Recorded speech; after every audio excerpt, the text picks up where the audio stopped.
Hello and good morning friends. अपनी पिछली class में हम अव्यय परिचय पढ़ रहे थे। आगे हम पहले पढ़ेंगे उपसर्ग। उपसर्ग कौन कौन से हैं देख लेते हैं।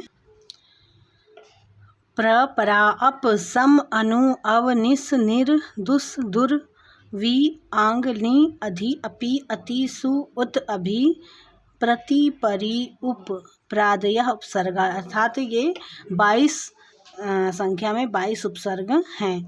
फिर उदाहरण दिया हुआ है, पहले उपसर्ग का नाम फिर अर्थ।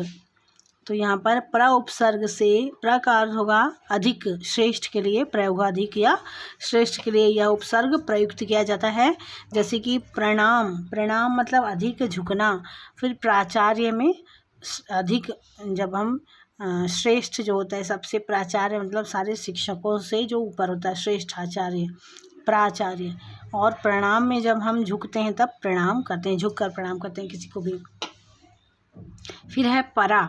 परा का अर्थ होता है पृष्ठतः, या तो पीछे भी कह सकते हैं, या फिर विपरीतम उल्टा। जैसे कि पराजय, पराजय में हार का उद्बोधन होता है, या हार उसका अर्थ होता है पराभव, पराभव में भी हार। और परागतः मतलब चला गया, पर आगतः दूर चला गया। फिर है अप। अप का अर्थ होता है दूरम या दूर, अपहार दूर ले जाना, अपकार यानी बुरा करना।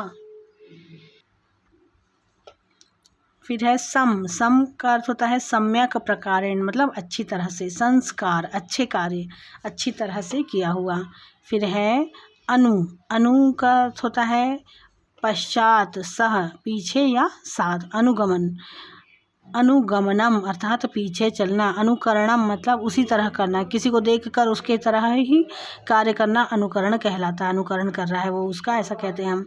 फिर है अव। अव का अर्थ है दूरम, नीचे, दूर या नीचे, अवतार नीचे आना। फिर है अवमान मतलब नीचा मानना, अवमान या अपमान भी इसी का अपभ्रंश रूप है अपमान। फिर है निस। निस का अर्थ है बिना या बही, बिना या बाहर। निःसार जिसका कोई सार नहीं है। निःशंक जिसमें कोई शंका नहीं है। तो इस तरह के जो उपसर्ग हैं जो हम अपने वाक्यों में इनका प्रयोग करते हैं। अगला है निर। निर का अर्थ भी बाही या बाहर होता है। निर्गम मतलब बाहर निकलना। निर्दोष अर्थात दोष से रहित। र परे होने पर निर का नी हो जाता है, जैसे निरोग। फिर है दुस। इसका अर्थ होता है कठिन, दुष्कर करने में कठिन, दुस्सह सहने में कठिन। फिर है दुर, असाधु, असम्यक, बुरा है ना, जो बुरा होता है उसके लिए, जैसे कि दुर्व्यवहार कहते हैं, बुरा व्यवहार, दुराचार बुरा काम। फिर है वी अर्थात बिना, पृथक, अलग, विचल दूर चला गया, विरह वियोग विरह।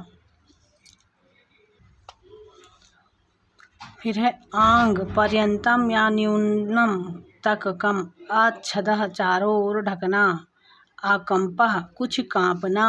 फिर निह का अर्थ होता है नीचे, निपत नीचे गिरना।